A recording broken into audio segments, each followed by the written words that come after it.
Hello, everyone. My name is Nineveh, and I'm the Director of Heritage at ACSYA. Today, I'm joined by Dr. Michael Danti, who is a Near Eastern archaeologist and cultural heritage expert with over 30 years of experience directing archaeological programs and preservation initiatives in Syria, Iraq, Iran, and the United States. Since 2018, he has served as a program manager of the Iraqi Heritage Stabilization Program at the University of Pennsylvania. In the past, Dr. Michael Danti has directed US Department of State programs in the Middle East and North African regions, focused on higher education and cultural heritage protection and preservation.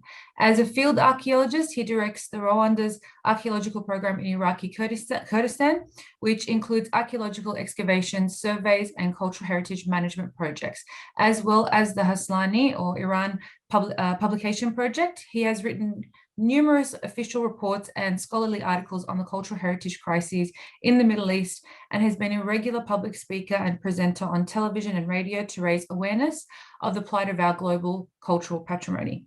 He has also testified before the US House of Foreign Affairs Subcommittee on Terrorism, Non-Proliferation, and Trade on Cultural Property Crimes in the conflict zones of Syria and Iraq. He was elected a fellow at the Society of Antiquaries in London in 2011 and serves as a consulting scholar at the Penn Museum. He's currently working on a project to rebuild a symbol of the shared history of Mosul's residents at the Meshiki Gate and support Nineveh ACSYA's mission to preserve and protect Nineveh. Welcome, Dr. Michael Danti, and thank you so much for speaking with us today. You've been really busy. Thank you. It's a great pleasure to be speaking with you today, and thank you for the invitation to discuss the Iraq Heritage Stabilization Project. It's great. Yeah, it sounds really, really good. Can you tell us a little bit about it to start off with? This is a project that was founded by the State Department through a competitive cooperative agreement or a competitive grant in 2018. Following the liberation of northern Iraq from ISIS, the State Department was keenly aware of the damage that had occurred to cultural heritage sites through cultural cleansing and genocide. And we were awarded that project after the application process and it's really threefold. We were to assess the state of cultural heritage sites in the region, conduct shorter term, smaller budget emergency response projects, and then select high priority sites for restoration work. And then we've been adding on through additional funding from the Olive Foundation and other granting agencies so we can continue that work. As you're aware, there's just so much that needs to be done on the ground. There is so much. And one of those priority areas happens to be the Meshiki Gate, is that correct? That's right. Yeah, it's one of our highest projects. Yeah, and you were made aware when ISIS had attacked and destroyed the gate. At the time in 2016, I think you had seen the aerial footage. Is that right? That's right. At the time, yeah. I was on a project at the American Schools of Oriental Research, which has a different name now, but ACSYA in the United States. That was also State Department funded, and my job was to monitor what was happening in real time and write reports for the State Department. So it was really heartbreaking to see what was happening in Mosul and Nineveh Plains as it was unfolding. Yeah, it really was. Like I remember actually at the time exactly, because everyone was just in a complete whir. It's like, what is actually taking place here? Especially like when they had gotten to Nineveh. And it was the Adad and the Meshki gates as well that they had destroyed, and the original Lamasu in situ. It was just, it was heartbreaking completely.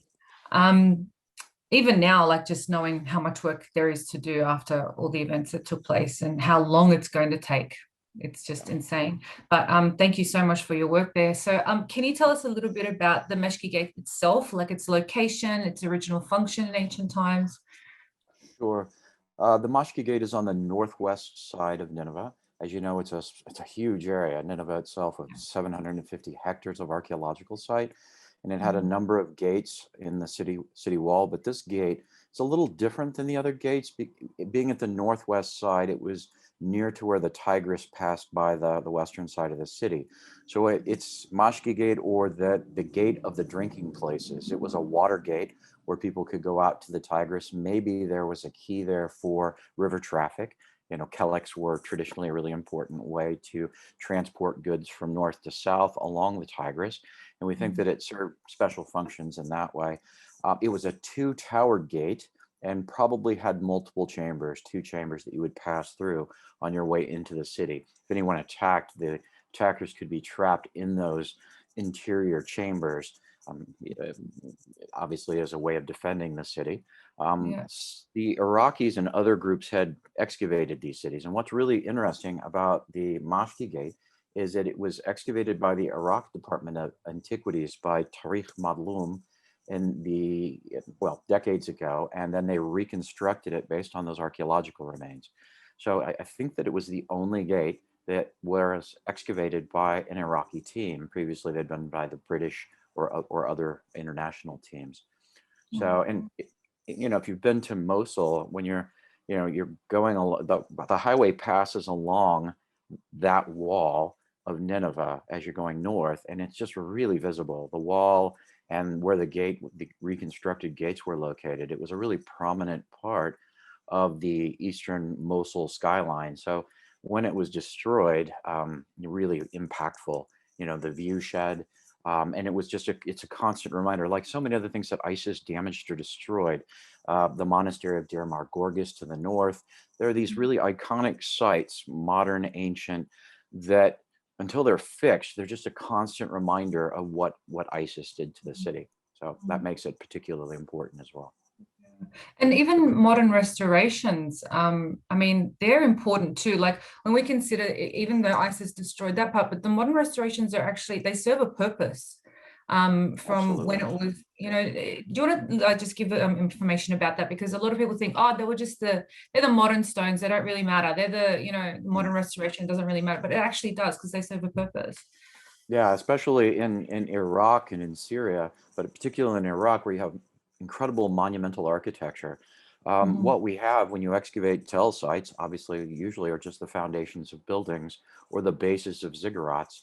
And if you think about the iconic sites in Iraq that people really know, Ur, for example, much of what you still see today at Ur or a lot of other sites actually is reconstruction. The ziggurat at Ur has been reconstructed. If you go to Hatra, west of Mosul, a lot of that's reconstruction as well. So in order for people to really kind of experience what things were like in antiquity in Iraq, you have to painstakingly reconstruct sites using as close to ancient techniques and materials as possible, so people can really experience it. Otherwise, you're looking down into excavations, right? As you know, as an archaeologist, and as archaeologists, we can imagine what these things usually look like based on the foundations, but I think it's tough for a lot of other people. So, I find it, it's really useful. It's also, eventually we would like to see Nineveh as a UNESCO World Heritage Site. And so these reconstructed areas are going to be really critical to that.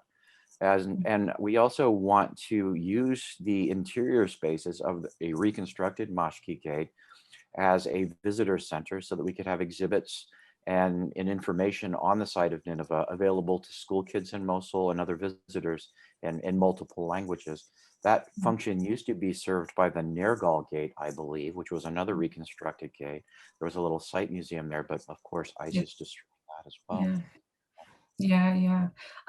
Okay. And what restoration work exactly is being undertaken by your team, or even just in general in the Nineveh government, in particular at the gate? Yeah, so we're focusing on a lot of different types of heritage sites. People often ask, are we just focused on archaeological sites? People need their houses, hospitals, and schools reconstructed. How does this all fit together? The project that Richard Zettler at the University of Pennsylvania and I are leading is actually focusing a lot on heritage sites of religious and ethnic minorities in the Nineveh province that were targeted by ISIS in cultural cleansing and genocide. So we're working at churches, Yazidi sites, and a lot of other sites that are being used today in reconstructing those sites or renovating them. So we're doing churches in the area of Tel Kaif, Bakofa, and Karakosh. We are doing a large restoration project at Deir Mar Gorges Monastery in eastern Mosul. We're reconstructing the Beit al-Tatunji, which is a famous private house from the Ottoman era in West Mosul.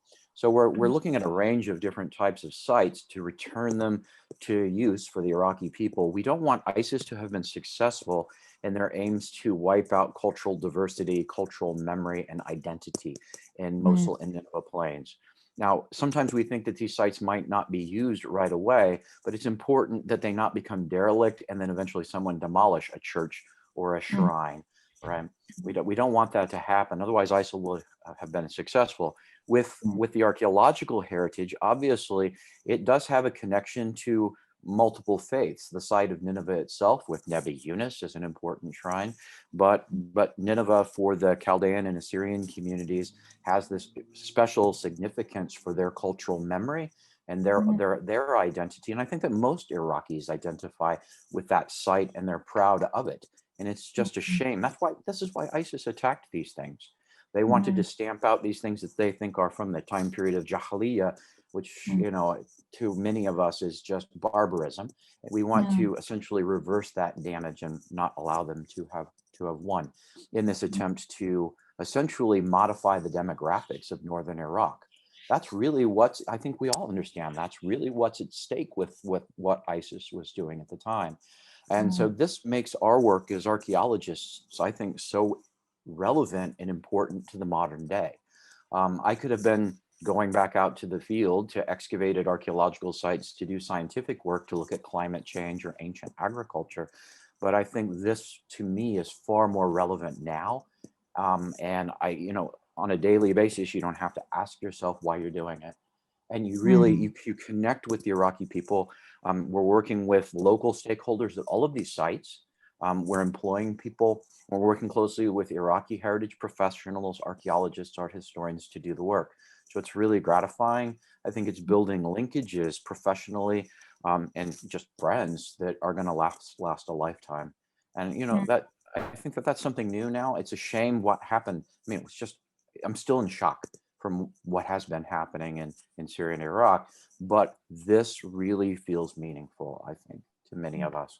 So we think it's a great privilege to be able to do this work in northern Iraq and make our, you know, Near Eastern archaeology especially relevant to the people there and local stakeholders. But what I would really want to emphasize is, you know, how do we choose these sites?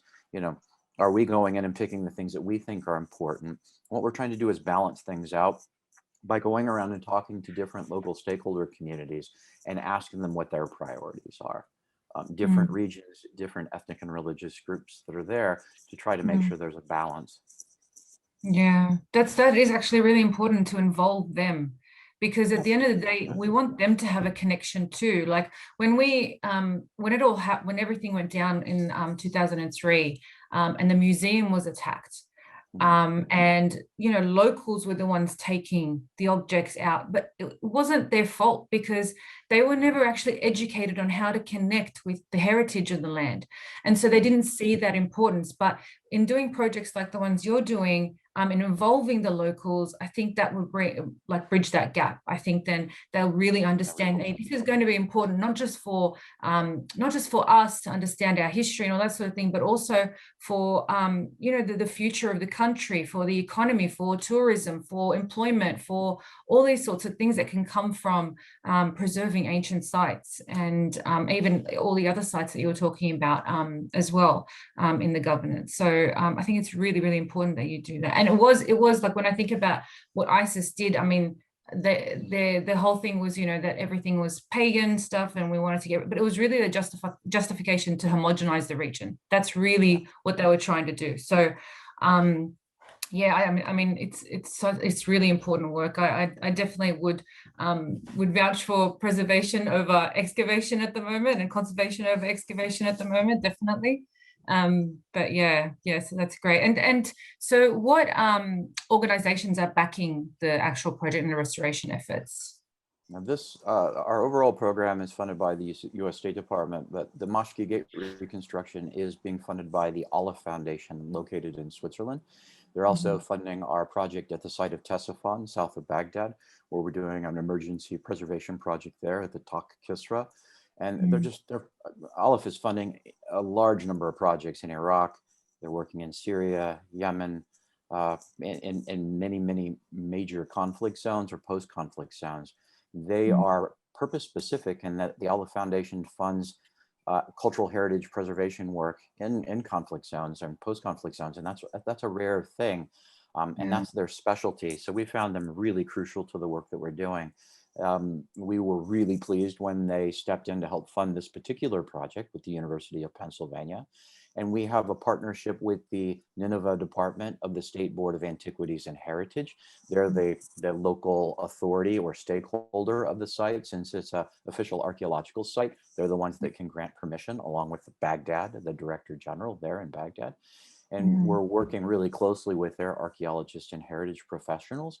We also, on most of our projects in the Mosul area, work with the University of Mosul, particularly the Engineering Consulting Bureau of the College of Engineering, which really in a lot of ways has been a huge capacity builder for us, a force multiplier, if you will. They're spectacular. Their civil engineers and architects work with us on a lot of our projects, and they act essentially as the construction management.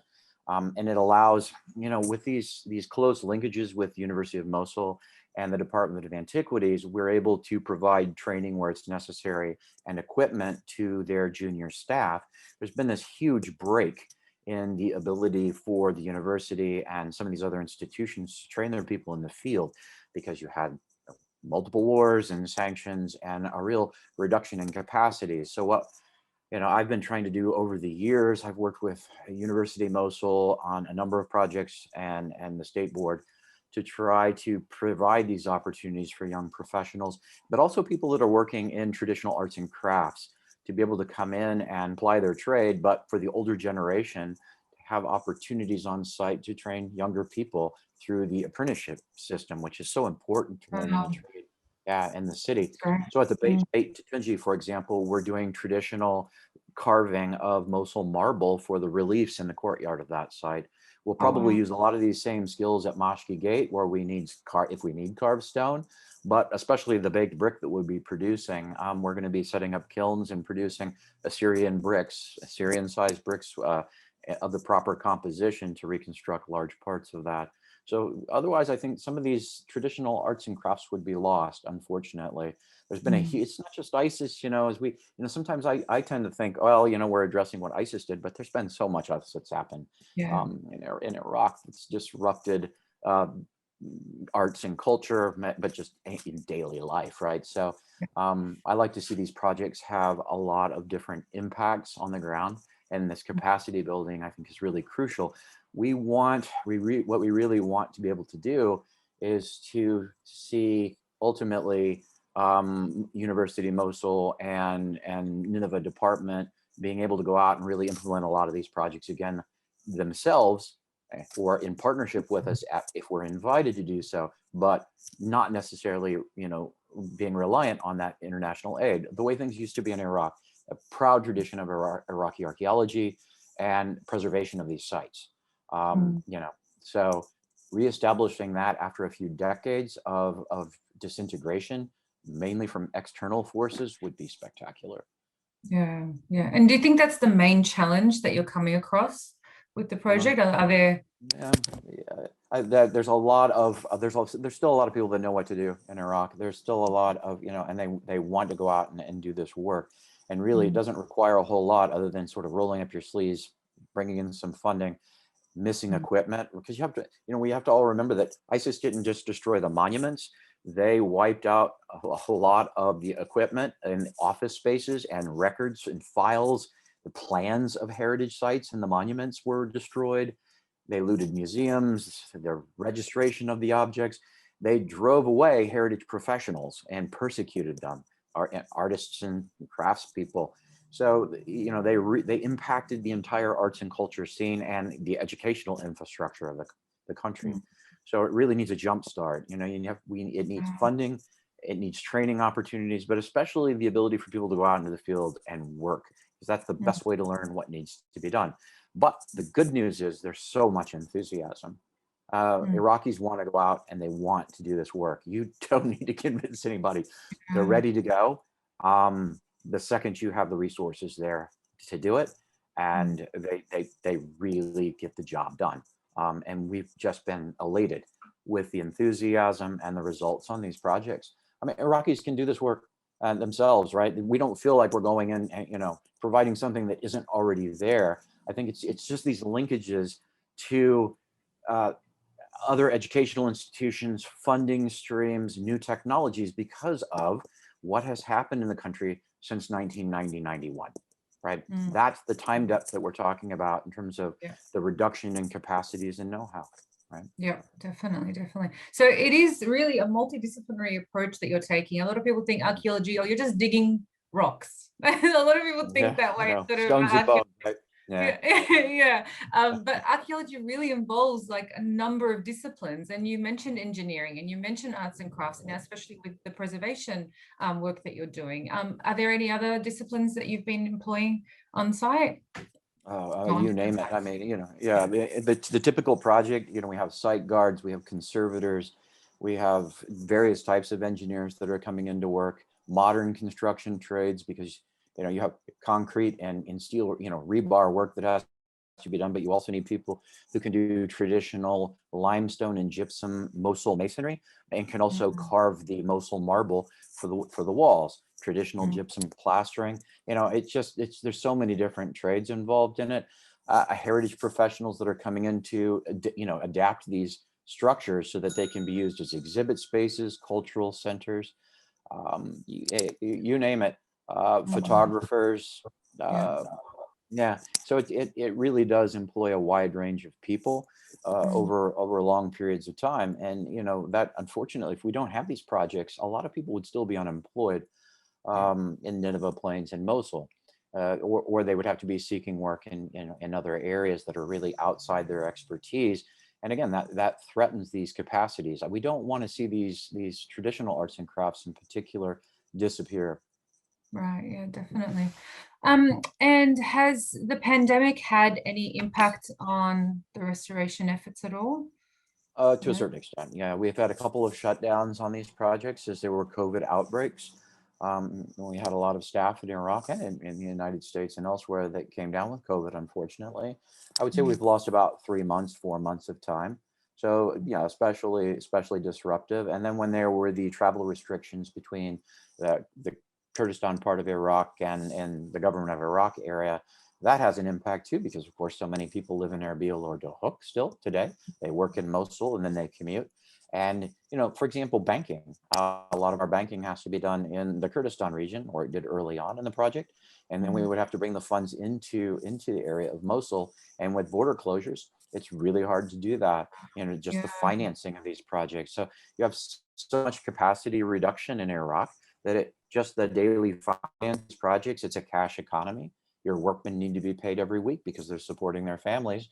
And so you've got to get the money in. With that lack of banking or border closures, people's daily lives could really easily be disrupted if you're not paying them. So yeah, it's a lot of responsibility to make sure that these things run smoothly. And again, thank goodness we have some really resourceful and dedicated people in Mosul that have made all of this work, risking their lives and going above and beyond on a daily basis under these really, really terrible conditions to get the job done. So again, they're the real heroes in all of this are the Iraqi people. We've been able to expand this project since 2018 because of the capacity of Nineveh Plains and Mosul for repairing the heritage sites. That's great. And what does the future actually look like in Nineveh, do you think? Like, what's your, hope and what do you think could come from all these restoration projects?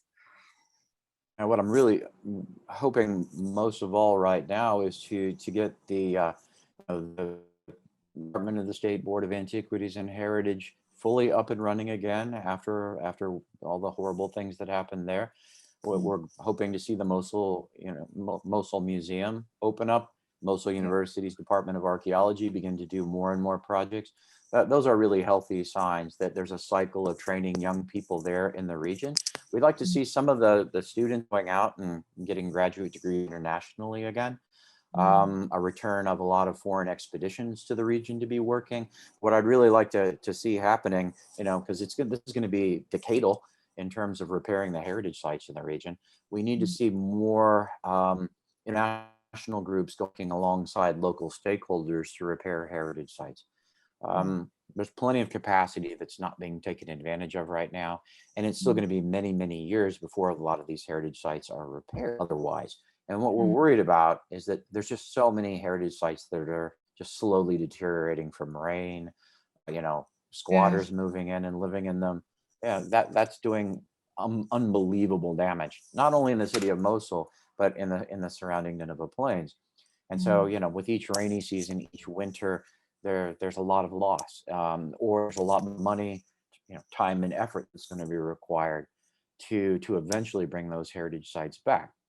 And if you look around for examples of what could be lost, the big thing that looms for me, it's not so much people destroying heritage sites, is development destroying heritage sites.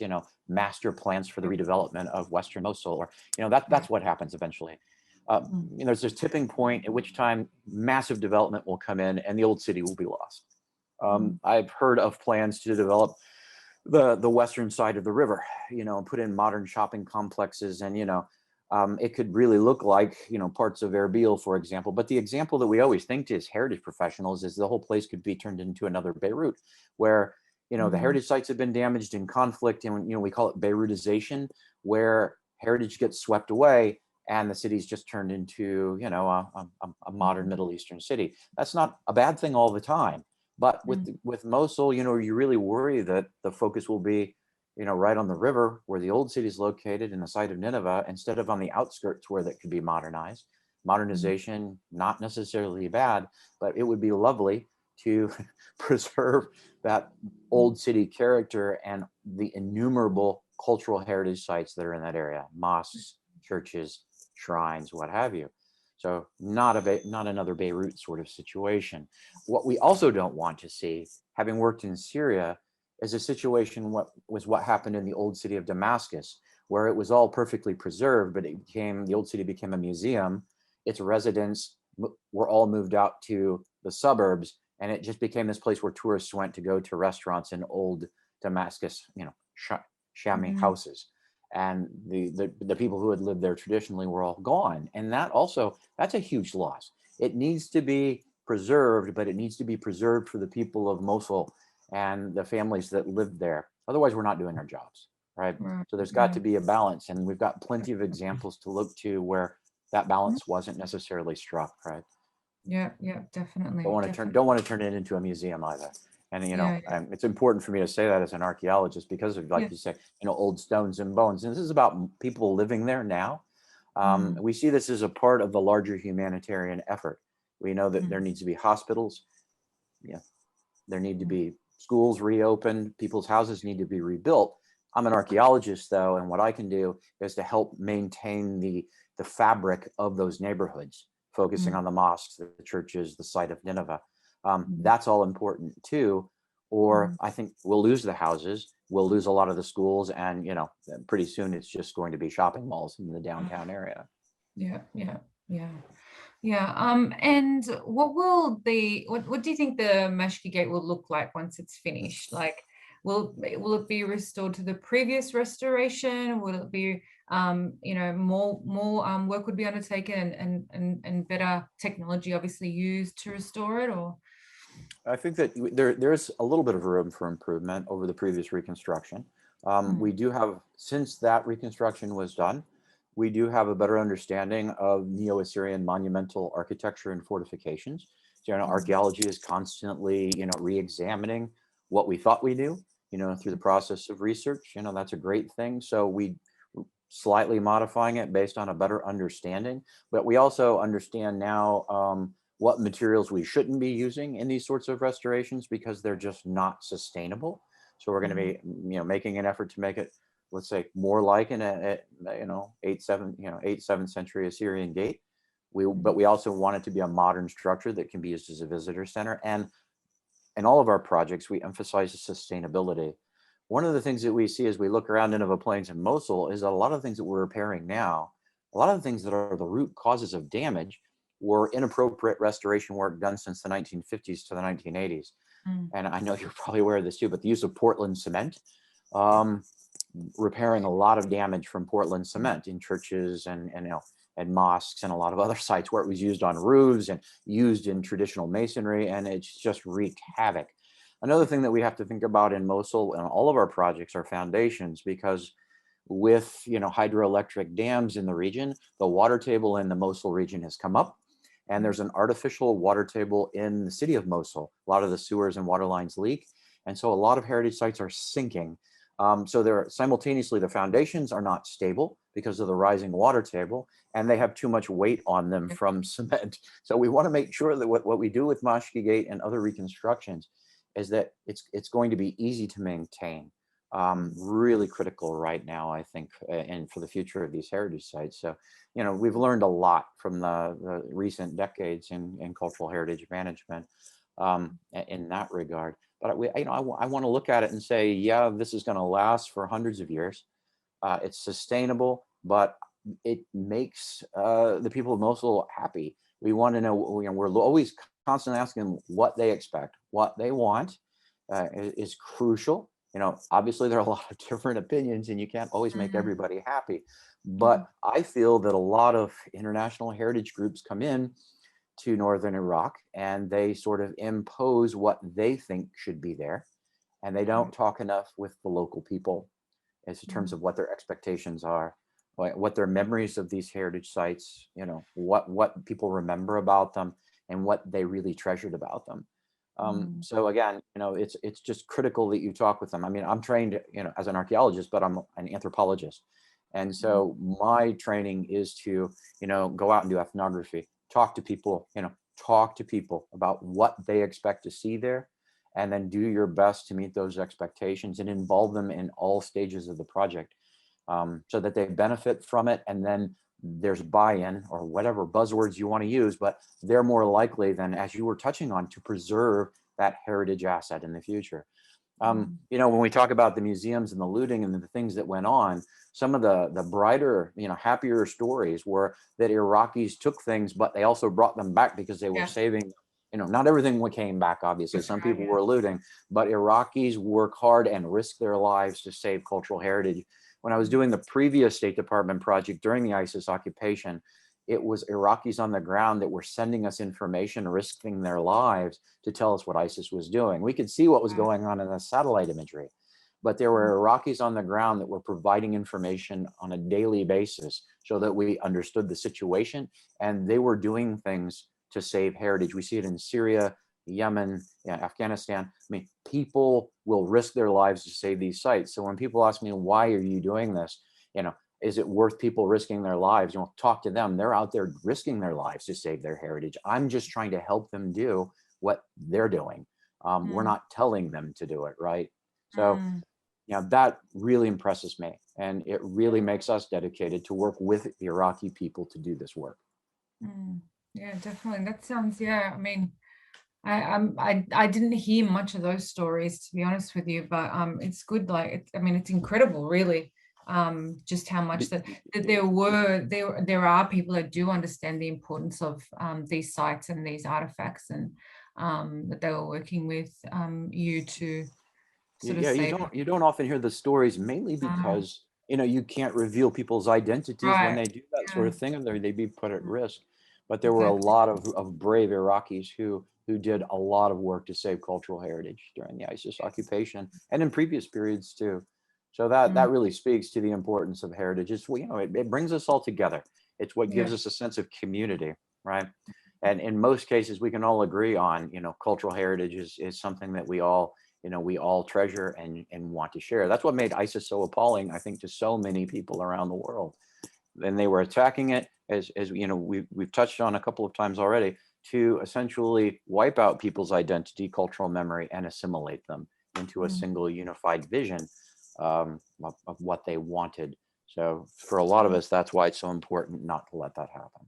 Yeah, definitely. Well, we really appreciate all your efforts and all the work that you're doing. And it's just, it's really incredible that this work does continue even now, even amidst the pandemic and all the challenges that you're facing. So Yeah, just amazing. Thank you so much. As an Assyrian, I want to say thank you so much, because it's our it's a pleasure. place that I've never seen Thanks. myself, and I do really want to visit and to see it. And it's just sometimes it holds me back because I just think I'm just going to just sit there and cry. But knowing these things, it's actually it's hope as an archaeologist and an Assyrian, so both spectrums. But it's hopeful seeing the work that you're doing, and others as well in the region, that will help to preserve the sites. So how can we support the program? How can the average person help? Spread the word, first of all. They invite a friend, spread the word, tell people about what's going on. There are lots of different groups that are working on the ground to preserve and protect cultural heritage in Iraq. If you're interested in our program, check out our website at the University of Pennsylvania, or check us out on Facebook, Iraq Heritage Stabilization Program. We do accept donations through the University of Pennsylvania, and those donations are used to directly, do cultural heritage work on the ground in Iraq. So, since we have an established program, I think that, other things that can be done, is just to spread the word that the reason that people are doing this work is essentially to preserve these communities and to encourage people to come back to Iraq. So many people have left, and there's so many IDPs. So, a lot of our projects are motivated by trying to, see the returns of a lot of these populations. It's not an easy situation, obviously, but it's a real shame to see how many villages and towns in Iraq are almost ghost towns, they're underpopulated or they're largely abandoned. So what we'd like to see is a return of a lot of those populations. And so that type of work, if you're not interested in cultural heritage work, find another charitable cause that is working in that humanitarian sector within the region, because there's just so much that needs to be done on the ground in the Nineveh Plains and in the Mosul region. Before it's really too late and a lot of these communities are gone. And that's really what's at risk right now in a lot of cases. I think there are a lot of really bright stories if you were to drive around the Nineveh Plains right now, but there are also a lot of situations where we're really concerned about some of these communities that, the question is, will these people ever return, or will this be completely different in another decade? And we really want things to be reestablished. I think it's really critical. So again, find those charitable causes for Iraq and donate. Even small amounts make a huge difference. I think a lot of people know that, and there's a need for opportunities like employment, education, anything that can be done to help Iraqis is great. Yeah, thank you so much. I appreciate again all the work that you're doing, the time that you've taken to speak with me, and share the information with everyone. We'll definitely spread it around. We'll definitely talk about it, and hopefully we can build some more support for those projects and for the communities in the Nineveh government, especially and around Iraq. So thank you so much. My pleasure. Thank you so much.